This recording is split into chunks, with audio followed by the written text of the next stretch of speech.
Welcome to Keith Knight, Don't Tread on Anyone. This is a propaganda analysis of Hillary Rodham Clinton, her essential wisdom.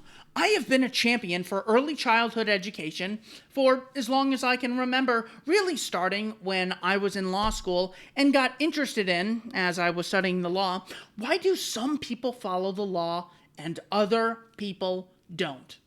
The reason I underlined champion for early childhood education, well, if you champion something, what that means is you would want government out of it as much as humanly possible. Because if you want something to flourish, you wouldn't want it to be coercively funded. You would really want to make sure consumers have the recognized right to opt out of funding it.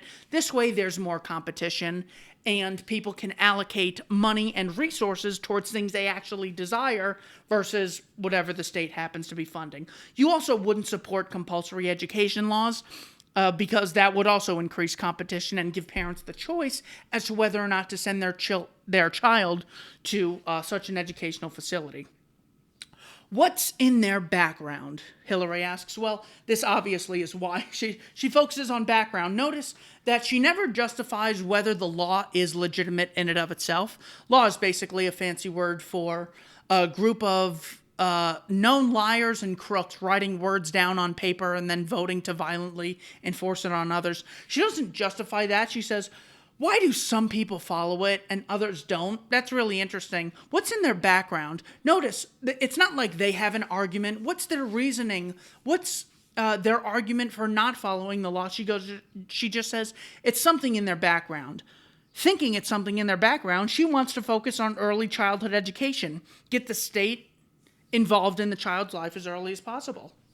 What makes them either a productive member of society or somebody on the outside who may be trying to tear down instead of build up? Here we have associating law with civilization, law with morality, law with production, anti-law meaning unproductive, anti-law following meaning chaotic. That is the propaganda that I got out of that quote. Equality for girls and women, 2034 instead of 2134. This isn't a quote. This is just the title of somewhere she spoke at. Notice equality is a great word for the elites to use because it's undefinable and you can never actually achieve it. There will always be, quote, inequality amongst people or groups of people. So that constantly justifies further state intervention. Look, an inequality. Quick, grow the state. Quick, tax more. Quick, regulate more. As far as equality for girls and women, it is pretty unequal, the life expectancy between men and women. It's pretty unequal, the number of nurses, male to female. It's pretty unequal, the number of human resources employees, female to male. It's pretty unequal number of teachers and nurses and all these other things. But that doesn't matter. Just saying things are unequal doesn't actually explain whether it's immoral or moral. The gender pay gap, of course, which I'm sure, I think she mentions later in this, does not account for number of hours worked. It doesn't account for the different jobs that they have. Whew. And men, of course, are much more likely to be homeless. Men, of course, have been enslaved to fight in wars based on lies under the guise of a draft for a couple thousand years. Men are genitally mutilated by the millions under the guise of circumcision. So I don't really know what equality means. But the second part of that title, instead of 2134, means, gosh, there is so much work to do. There is so much inequality that this is not something we can have a conversation about. Only a big interactive government can solve this big problem. Next quote from Stronger Together. She says, we ask so much of our teachers and we don't give them enough in return. Actually, that's false. We ask virtually nothing of, quote, our teachers. And by this, I mean, after 12 years of government education, they're so clearly dumb that it's just assumed you have to go to college. Obviously, you have to go. Where are you going to college? They don't ask if you're going. Because after 12 years, you're so dumb, you need more education. After 12 years, the kids don't know history. They don't know logic. They don't know philosophy. They can't think consistently. They don't know politics. They vote for fucking Bernie and Trump and Hillary and AOC and Obama and Bush and Clinton. Just ridiculous nonsense. So we don't give them enough in return. If they got a fucking penny in return, honey, it would be too much. We need to educate our children for the future, not the past. This is another attempt to associate government with progress, government as the only way of achieving an end, as opposed to voluntary exchange and peaceful cooperation amongst the citizenry. The first priority of any government is to protect and ensure the safety of its citizens. So this is the foundation, says Hillary. The first priority of any government is to protect and ensure the safety. Well, safety is not freedom. So in other words, if I kidnap someone and put them in my basement, they're safe. Another thing that isn't addressed is, well, what if government doesn't protect us? What if there's an attack? What if I get robbed? What if I get stolen from? What if government, I don't know, hypothetically commits mass murder, starts a war, commits genocide, steals trillions annually, creates the business cycle? Hypothetically, obviously. What if government doesn't stop that from happening? Does that then make government illegitimate? I mean, if my first priority at my job is to give people product X and I don't give them the product, well, then I go out of business. Then they can stop trading with me. Government, on the other hand, whether they fulfill its side of the obligation, you still got to give them their money. Their money, obviously. They claim ownership over you and all the property in the country. In a democracy, government is the people. This is a propaganda stunt here because she doesn't see the difference between the people who write words down on paper and violently impose them on peaceful people versus the subjects who it's imposed upon. You have to listen to each other, and yes, you have to find compromise, she says on the Today Show. Notice, the politicians don't really find compromise with the populace. It's either follow the law or we send you a letter. Don't respond to the letter. We'll put you in a cage. Don't go in the cage peacefully. We'll shoot you. There's no compromise here. So this propaganda is actually saying the average person values compromise. They're not too greedy, but they do want something for themselves. So what we're going to do is we're going to give them something they value, compromise, and associate it with ourselves because they believe it. So we're going to claim that we believe it in order to manipulate them into supporting us. Obviously, if you look at their positions, they don't believe in compromise. You know what? I don't want to pay for education, but I do want to pay for fire department. So let's compromise, Hillary. Of course, she wouldn't let you opt out of education funding. Our religious organizations, our associations at the civic and neighborhood level, our trade unions, our other groups where we come together voluntarily joining in forums to create better opportunities, then that we will really create democracy. Excuse the typo there. Basically, what she's doing here is associating voluntary joining in forums with democracy.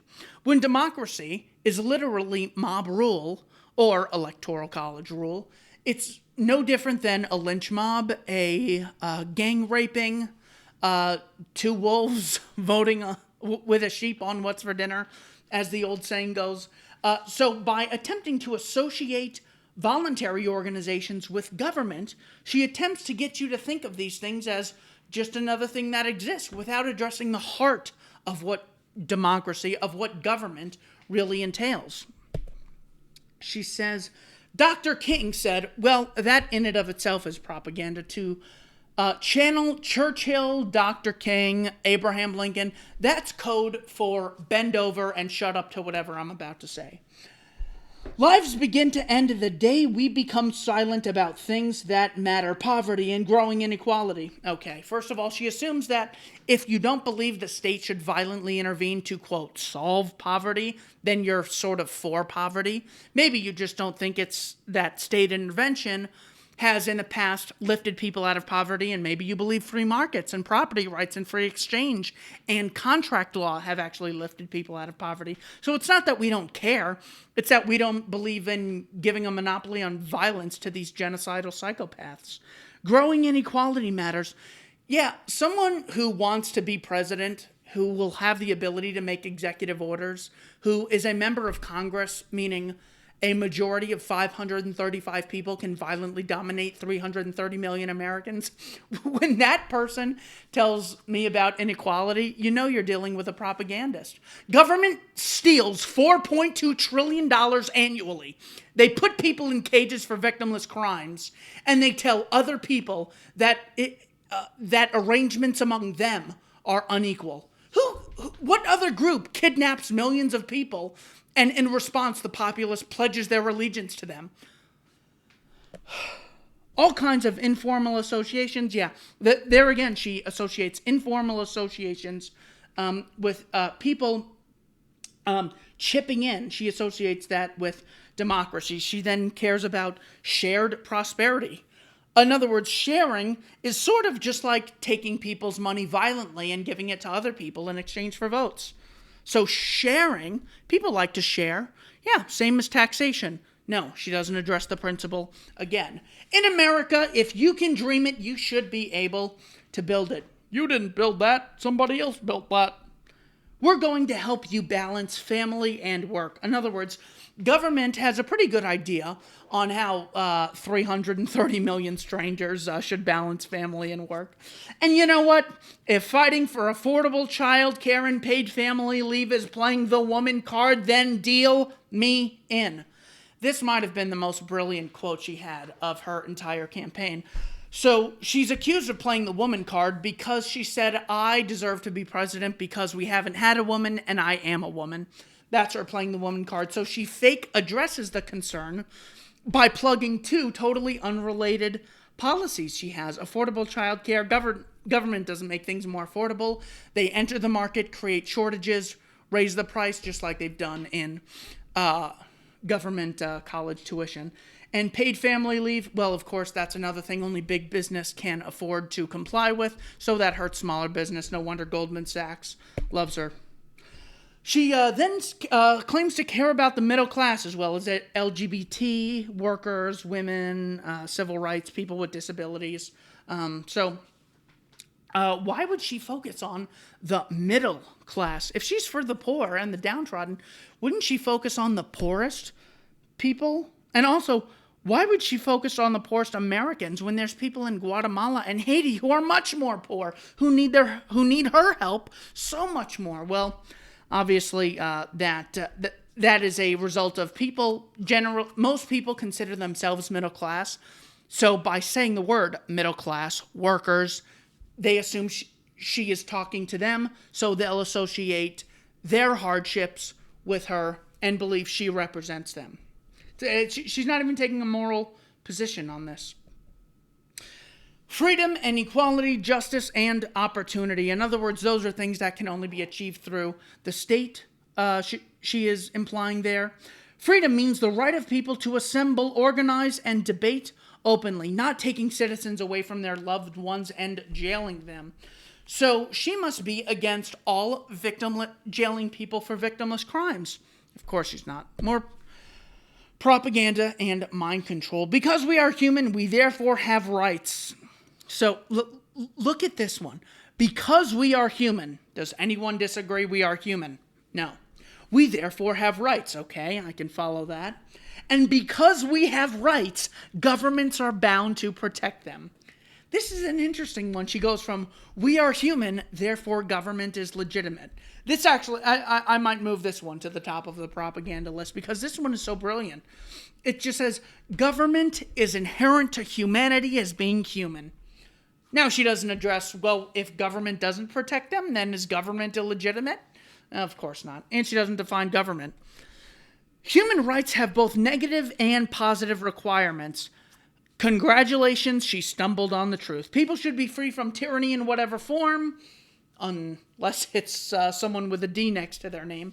And they should also be free to seize the opportunities of a full life. I gotta say, I was very surprised to see that one. But she doesn't recognize positive rights in the true sense. So, for example, if I have a positive right to housing, that means everyone who is not providing me with housing or money towards housing is violating my rights, and I therefore get to put them in a cage and shoot them if they resist because they're violating my rights. You're not providing me with an education. I have a right to education. Now, the leftist doesn't realize what they're actually saying is they're taking away your negative right to education or healthcare. Healthcare is the best example. Healthcare and housing. If I want to build a house or engage in healthcare, the leftists won't let me do it unless I have a state license or OSHA's come in and checked everything out. No, hey, I have a right to this. Don't forcibly stop me from engaging in a healthcare or housing exchange. So, yeah, that's another great big inconsistency. She's very afraid of shutting people out or people being divided, yet she calls half the country deplorable. She says the 1% are greedy. She says, right here, she says, I want white people. That's already being divisive, and she's very against shutting people out and being divided, yet she has a message directly towards whites. An entire race of people. I want white people to recognize that there is systemic racism. It's also in employment, it's in housing, but it's in the criminal justice system as well. I don't know.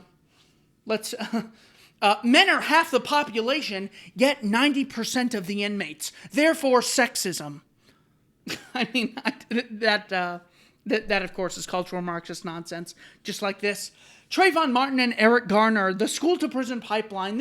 What we need to replace it with is the cradle-to-college pipeline, admitting government wants to violently dominate your life from cradle to college, and then afterwards with the welfare system, of course. She mentions these things because they resonate with the leftist ideas that blacks are still discriminated against, when in reality, the research of the black professor at Harvard, Roland Fryer, shows there is no discriminatory difference in police shootings between blacks and whites and Hispanics. So, of course, it's just a lie to create another victimhood group. There's such a big problem. There is such terrible racism. Only a big government can step in and solve this solution. She brags about depriving people. Now, we talked about a positive right to public school education. She brags about stopping them from having the right to stop paying taxes. If people were choosing to opt out, but I used the state and I didn't let them. Congratulations, you psycho. Right to public school education. This, of course, is nice and vague. This is code for, I want everyone to have it, therefore we get to violently fund it. Well, if I want to start a public school, I won't be able to unless I get a state license. So you're violating my right to start a public school. More importantly, you're stopping me from getting the right to opt out of funding it if I think they're teaching ridiculous nonsense, because you force people to pay property taxes. She goes on to say, I've had 400 pieces of legislation with my name on it.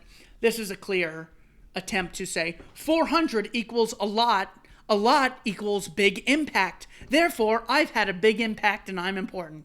She doesn't address what these are about.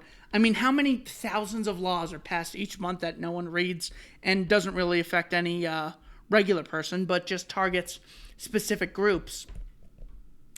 I've stood up for human rights and women's rights and LGBT rights all around the world. This is nice and vague. She doesn't give specific examples.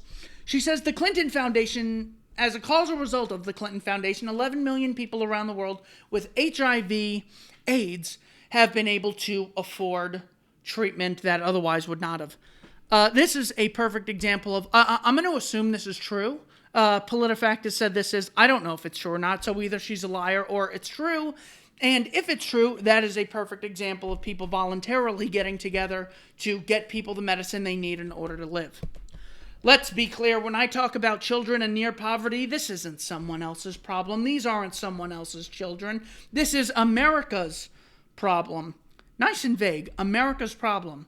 Because they are America's children, embracing collectivism, saying, if so long as any problem exists, America, aka American government, is morally justified in forcibly intervening, because it's our problem too. Women have always been the primary victims of war. Well, that's not according to combat deaths or combat injuries or number of people enslaved by the draft, but it's a great cultural Marxist tool to tell women and blacks and LGBT that they're being oppressed by normal society, so we need big government intrusion in order to even things out. Women lose their husbands, their fathers, their sons in combat. Imagine Trump saying, men are the real victims of rape and sexual assault. It's really hard on us when one of our wives, girlfriends, sisters, or mothers is raped. Of course. This is just nonsense. So even when it's so disproportionately male victims of something, they still play the woman card. But I also think I may have underestimated the staying power of sexism. Not realizing that she was the primary sexist in the 2016 election, saying, I should be president because of my sex. We haven't had enough of my sex in the past, therefore I'm justified in holding the crown this time. When speaking with Matt Lauer on the Today Show, she says, the great story here, for anybody willing to find it, write about it, and explain it, is this vast right-wing conspiracy. So it's vast, it's very big, it's amongst many. It's a right-wing one, so it's politically motivated. There's not really a conspiracy. There's a right-wing one, according to those people with an agenda. Conspiracy. And conspiracy, it's hard once you research a term and really understand it to know what it means when the masses hear it. I think conspiracy means fake thing that doesn't happen, that there's no evidence for. I think that's what the average person thinks when they hear that word. So that's who she's speaking to. So notice she's not addressing the actual issues that Lauer is bringing up, or that any objections to her are that are being thrown to her. She's just saying there's a conspiracy against me. I am very proud of my husband's record as a leader in our country going back so many years, and what he's done. And people know his heart. They know what he has stood for. So I'm really glad that he's there with me, she said in 2008. Now, under Bill Clinton, in May 1996, Madeleine Albright, who was then UN ambassador to the U.S. ambassador to the United Nations, was asked by Leslie Stahl of 60 Minutes in reference to years of U.S.-led economic sanctions against Iraq. This was after the first Gulf War. Basically, Bush Sr., along with 7 other senators, pushed a babies in incubators lie, known as the Nyaria testimony, staged by a PR firm called Hill and Knowlton. They basically said the Iraqi army invaded Kuwait and is taking babies out of incubators, throwing them on the cold, dead floor to die. This is such an atrocity. You can't stand by, you heartless Americans. You must intervene. As a result of Saddam and his psychopathic army doing immoral things in Kuwait, or whatever they did in Kuwait, invading and killing people because Kuwait was, quote, slant drilling or over drilling in a shared oil field. The fucking government blames the civilians. If they don't blame them, they then punish the civilians through these starvation sanctions, as opposed to Saddam himself. Leslie Stahl asks U.S. Ambassador to the UN, Madeleine Albright, in May of 96, we have heard that 500,000 children have died. I mean, that is more children than died in Hiroshima. And is the price worth it? Madeleine Albright pauses and says, I think that is a very hard choice, but the price is worth it. Folks, if they can get you to justify the mass murder of 500,000 children, what can't they get you to justify? Another thing that happened under the kind and virtuous, loving Bill Clinton is this right here. Basically, a group of people in Texas had you actually have to go back to Ruby Ridge. An FBI informant, in an attempt to squash people doing their own thing in the woods, showing that you can live on your own without the state. An FBI informant sold Randy Weaver a gun that was a quarter of an inch shorter than is legally allowed. The FBI then raids his compound. He then defends himself against aggressors, as any non-psycho would. In the process of doing this, they kill his wife to sort of show him who's boss in hopes of demoralizing him and getting him out. This makes the ATF, I'm sorry, did I say FBI? The ATF, Alcohol, Tobacco, and Firearms Bureau, this makes them look pretty bad, and they then have to have sort of a propaganda stunt to get them from having their annual allocation of money taken away. There was also a really big sexual harassment case. You had whistleblowers at the ATF coming out and saying, as bad as I've seen things, this was on 60 Minutes. It's a Cato paper that you can look up. Cato, ATF, Waco is what you can Google. So basically they said, all right, there's this compound that we can go into. We just need an arrest warrant for one of the guys. So what they do is they get an arrest warrant on David Koresh, saying that he is illegally selling firearms. So they openly violate the Second Amendment of the Constitution. That doesn't upset any of the 70-something ATF agents that go there for the raid. And because the people weren't harming anyone, they actually shot back at the psychopathic ATF. And there was one person on the arrest warrant who they could have arrested a couple days earlier when David Koresh was out shooting with ATF FBI informants, as you can see in my David Thibodeau interview. Long story short, after a 51-day standoff, they end up murdering everyone inside. Janet Reno and Bill Clinton are obviously to blame. Janet Reno gave the go-ahead after getting the wink from Bill Clinton, who then said the cult leaders started the fire and the fanatics killed themselves. So, bottom line, 2 atrocities that happened under Bill Clinton, both on domestic and foreign soil. And Hillary's like, yeah, I'm real proud of him. I remember landing under sniper fire, Hillary says, with regard to her trip to Bosnia. A video from CBS footage she didn't know existed actually proves this to be a total lie. It's got to be one of my favorite Hillary Clinton quotes. This is just a funny one because in 2008, when she ran against Barack Obama, I actually ended up with slightly more votes than Barack Obama, but he ended up with more delegates. And it's just funny because she got more votes against Trump too. And that's it's just great when evil people don't achieve their ends. Not that Trump is any better, obviously, advocating the war in Yemen, increasing taxes under tariffs, supporting gun control measures like the bump stock ban and the silencer. Of course he's evil, but I just thought that was funny. She speaks about work together. Work together is propaganda for assuming that anytime people work together, that's something done through the state. There's things you do individually, and then there's government, as if there's no in between. Big propaganda stunt the psychopaths in Washington pull.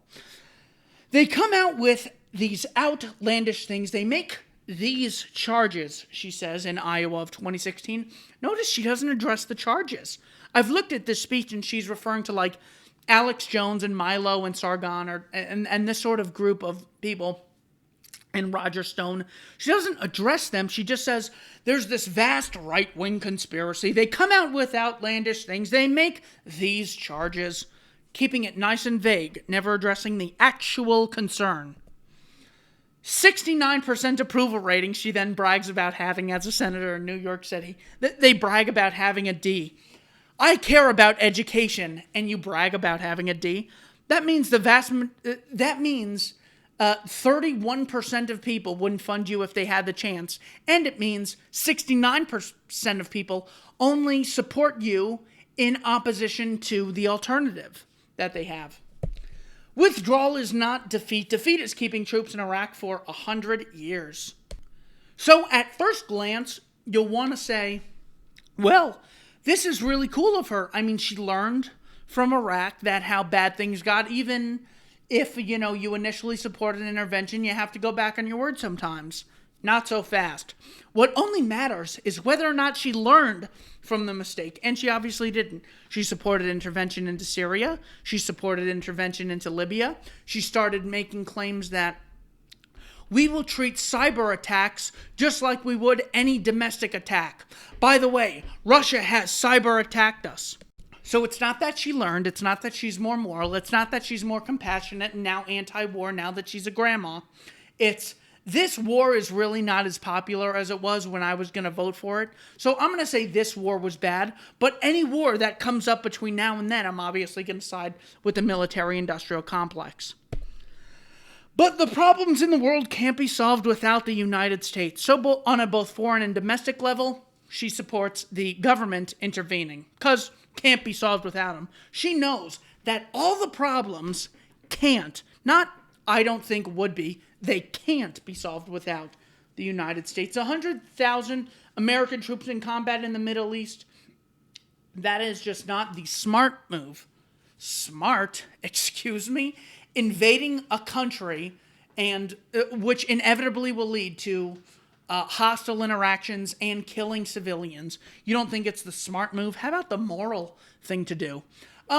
I think it's better to have employees than slaves. I think that's the smart move.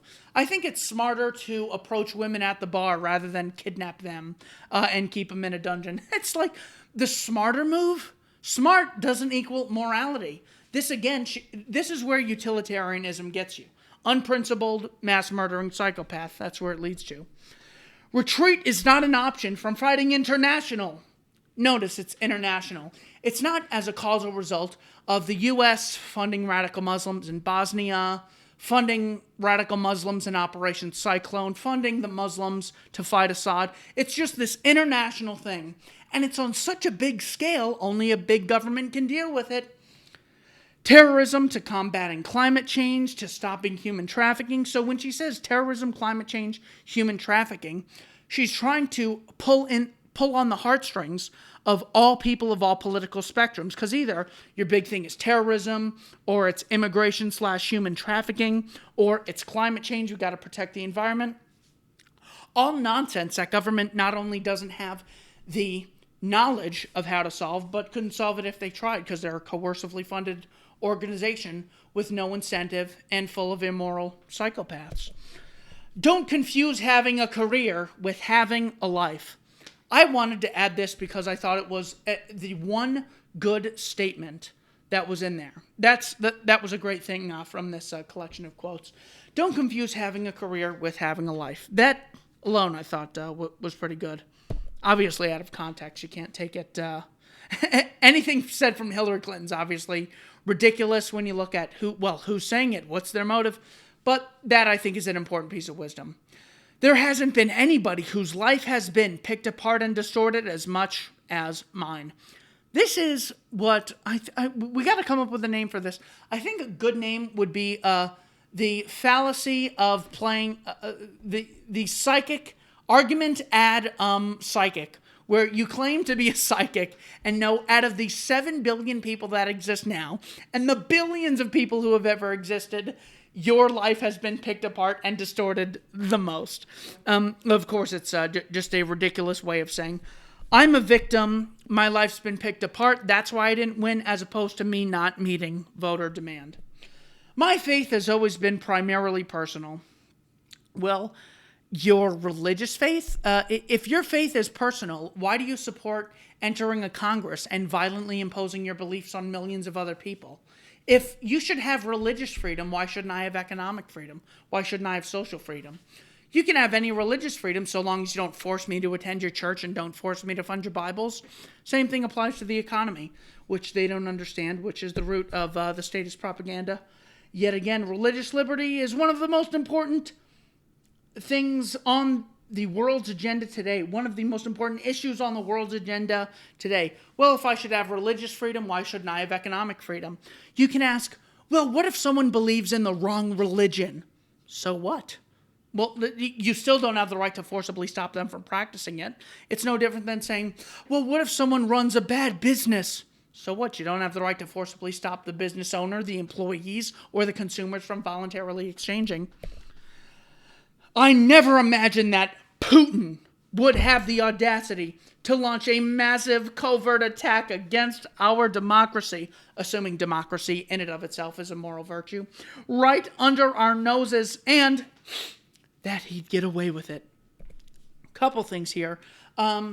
If one country intervening in the politics of another is bad, she must address the Christopher Steele memo. The dossier comprises 17 memos and was authorized by Christopher Steele, a former head of the Russian desk for British intelligence, MI6. So on the part of her campaign, there was British interference on the campaign. Also, there's the American Israel Public Affairs Committee, which finances politicians to the tune of millions of dollars annually. How is that not interference? If you go to her website, ClintonFoundation.org, I have the link at the bottom here, under donation amounts, 10 million to 25 million, you'll see Kingdom of Norway, Kingdom of Saudi Arabia, the genocidal Saudis, the Norwegian Embassy, the Norwegian Agency for Development Cooperation. You'll also see the Rockefeller Foundation. I mean, she's really worried. You'll see Commonwealth of Australia. She's so terrified. Swedish postcode lottery. Okay, you get the point. She's really upset about foreign countries interfering in American affairs, or is she just, making another only applies to that person sort of argument? Obama endorses French president candidate Macron. Oh no, Obama is interfering in an election. Oh look, Obama flies over to Britain to say, stay in the European Union while shaking hands with that piece of shit David Cameron. Is that election interference? Is that election meddling? Is that trying to influence voters when you're from another country? How about Hillary supporting this war? Isn't killing another leader, isn't that interfering in their politics? How about this one? When you openly, as the head of the State Department, supported the killing of a political leader, isn't that political interference? Is she really against political interference, or is she just using this as a scapegoat for, I have an objection. Oh, look at me. It's not my fault I lost. Trump is illegitimate. Of course, they can't attack on principle, because on principle, they're no different. They're two socialists who believe in the institutionalized aggression against private property. She goes on to say, a lot of people didn't want to hear my plans. They wanted me to share their anger. First of all, these are people who have been educated for 12 years in government schools and they don't care about rationally listening to other people's plans. Doesn't that sort of show you there's an issue? Right there, it's like, if I've had someone for 12 years, they will care more about policy, principles, and morality than sharing anger. And I should have done a better job of demonstrating that I get it. Well, you don't get it. You're the main source of the problem, you fucking evil bitch. Jim Comey's letter. She also mentions Russian WikiLeaks as a problem for why she lost. Of course, that's not why she lost. She lost because this was basically an FU vote to the perceived establishment, so they voted for Trump. And now Trump, of course, has become the establishment. Love Trump's hate. Well, as she calls half the country deplorables, she believes love Trump's hate. This is another time where politicians use something you value and say we value it, so they just manipulate you with your own virtues that they don't even hold because they don't use them unless it benefits them to do so. This election is different, she says, on November 7th of 2016. And that, of course, is how they always keep you playing this con game, is they say, it's different this time. This is the most important election of our lifetime. And, of course, it never is. We lift each other up and not tear each other down. We're stronger together. You are tearing people down when you make laws that regulate their peaceful behavior. We're not stronger together when you intentionally divide us, saying the 1% are the evil people, they're greedy. Government steals $4.2 trillion annually. How do you know all the million 1%ers out there are greedy? They're greedy for wanting to keep their earned money, and you're not greedy for wanting to steal it? And yeah, we are stronger together. So people do things like I don't know, arrange sporting events. They arrange churches. They arrange seminars. They arrange conferences. They arrange supermarkets voluntarily. We're stronger together. So what she's doing is, we're stronger together than if we're divided. So she's associating government and herself with being together, with cooperation, with civilization. Donald Trump is dangerously incoherent. Just a series of bizarre rants, personal feuds, and outright lies. Well, better than genocide. So basically, here are a bunch of things. Half of Trump supporters are deplorables. Yeah, this is someone who doesn't support division. Someone who really wants us to come together. You're all deplorables if you even think Trump could be a good candidate, or half of you are at least. I will leave it to the psychiatrist to explain his affection for tyrants. That's just a brilliant line right there. Saying that ideas are bizarre and incoherent is a lot easier than addressing their foundation. Because again, at the foundation, both parties support the Federal Reserve. They both support regulation. They both support gun control. They both support taxation, etc. So they got to focus on like these little trivialities, like Stormy Daniels' biggest thing ever. Look, Bush said nuclear, not nuclear. Oh my gosh, this is a travesty. She brags about having 3 meetings with the president of the Palestinian Authority and Benjamin Netanyahu, doing terrific work there in Israel. Thanks so much. Notice she doesn't specify the moral difference between the two. One country invaded another geographical area, bombed itself into existence, and Israel has killed far more civilians than the Palestinians have. Now, so just saying, I've met with them, you're not actually making a moral claim. You're not actually taking a stand on what's right and what's wrong. She advocates the minimum wage. The minimum wage, of course, increasing the price of work, hurts people with the least amount of skills, least amount of experience, makes it harder for them to get their foot in the door and compete with richer people. It hurts smaller businesses. Big business can afford it. Doug McMullen, CEO of Walmart, has come out shockingly in favor of the minimum wage, knowing it's just going to crush the fuck out of his competition. And what have we gotten on equal pay? Well, equal pay you got in 1963 under the Equal Pay Labor Standards Act. So she's fighting for bills that have already passed, of course. The equal pay, the gender pay gap does not account for different number of hours worked, different jobs they have, etc. Men more likely to be homeless, whatever. We've never had a foreign government trying to interfere in our election. We have 17. And so she reiterates the word 17. This is in October of 2016. And then in June of 2017, the New York Times totally redacts the entire story. A White House memo article on Monday about President Trump's deflections and denials about Russia interfered incorrectly to the source of an intelligence assessment that said Russia orchestrated hacking attacks during last year's presidential election. The assessment was made by 4 intelligence agencies, the Office of DNI, CIA, FBI, and NSA. The 2 greatest liars in history. So the CIA, who invades countries and lies about it. The FBI, who has COINTELPRO operations up through today. The NSA, we're not spying on you, says Clapper, and they're spying on everyone. So we made up all 17 with the exception of 3 of the biggest known liars. They're the ones who we can really trust. The assessment was not approved by all 17 organizations, but this is what they do. They get a year and a half's worth of headlines. Also, I feel bad about not putting this in the slideshow. The 1996 United States campaign finance controversy, where basically the Communist Party of China donated to the Clinton organization. 122 people fled the country in order to not have to testify. That's according to a book written by Christopher Hitchens titled No One Left to Lie To.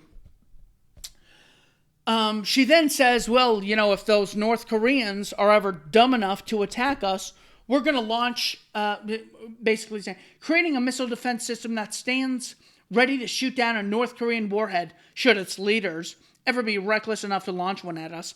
This is a perfect propaganda tool used by the statists when they are the aggressor to constantly keep you in fear of other people or group of persons. Both market forces and the governmental ones. So she puts market forces, people engaging voluntarily, with government forces. She puts those on the same scale. Violently dominating one group and voluntarily exchanging with them. We got to have balance. This is the fallacy of compromise. Makes us feel we are part of something bigger than ourselves. Knowing people want to feel part of something bigger than themselves, so they believe absolute nonsense from politicians. She brags about a children's health insurance program. This, of course, tugs at the heartstrings of women to control the men. You control the women. To control the women, claim the children are under attack. This is the gun control and the health insurance issue. She doesn't say, historically, the only way to achieve a surplus and an increase in access for children to have goods and services is for the state to intervene and to violently fund them and to outlaw competition unless they have a certain license. She just says, look at me, I passed a law that was called Children's Health Insurance Program. Hey, Earth to Hillary, me changing my name to Channing Tatum Wealthy Six-Pack doesn't make me any richer or put me into better shape. Calling something the Children's Health Insurance Program does not actually increase the amount, the service access that children have to said health insurance. Also denotes quality. They have more of it. Has the quality increased? When I was Secretary of State, I did urge, along with the Department of Defense and the CIA, that we seek out, vet, and train and arm Syrian opposition figures so that they could defend themselves against Assad. See, poor Hillary, this must have been such a difficult decision for her because she's really against countries interfering in the politics of another country, yet she really had to put those feelings aside and support violently overthrowing the Assad regime. But this, of course, is just another lie. Operation Timber Sycamore, run by Military Operations Command. This was a CIA operation to attempt to support the Syrian rebels in Syria against Assad behind the sudden death of a $1 billion secret CIA war in Syria. President Barack Obama had reluctantly, oh, poor Barack, the psycho mass murderer, theft-funded psycho, was really reluctant to agree to the program in 2013 as the administration was struggling to blunt the momentum of Syrian government forces loyal to President Bashar al-Assad. It soon fell victim to the constantly shifting alliances in Syria's 6-year-old civil war and the limited visibility that American military and intelligence officials had over what was occurring on the ground. So, of course, that was nonsense. They're all on the same side. She's like, well, it was very difficult. You have to weigh the costs and benefits. You don't always get what you want.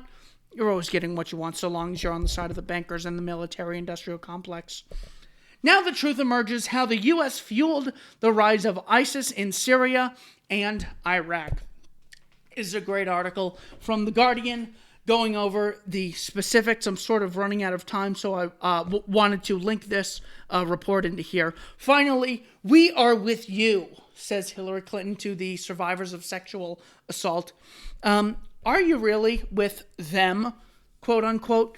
We have someone here who actually claims to be a victim of sexual assault by you, Hillary. This was in the 90s that she came out and said so. Now, this doesn't mean this objectively true thing she needs to address. It means that there's someone accusing her who 20 years ago accused her. Not she's running for president, so the vast right-wing conspiracy she knows exists funded this crazy lady. She wrote this book, Transformation of America, The True Life of a CIA Mind Control Slave by Kathy O'Brien and Mark Phillips. For those of you who think that's funny, the MKUltra program shows us that it's not a matter of do mind control slaves exist?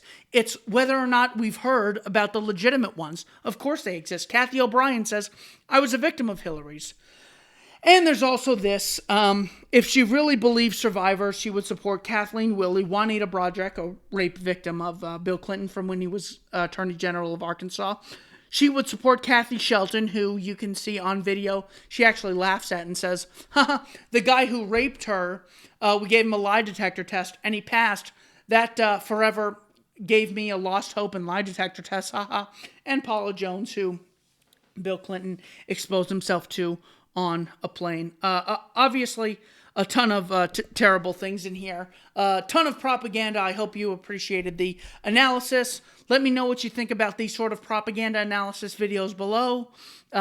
In conclusion, war is mass murder, conscription is slavery, and taxation is robbery. This is the kind of consistent thinking we need in order to awaken the masses to the message of freedom, logic, morality, and reason. Thank you for watching. Keith Knight, don't tread on anyone.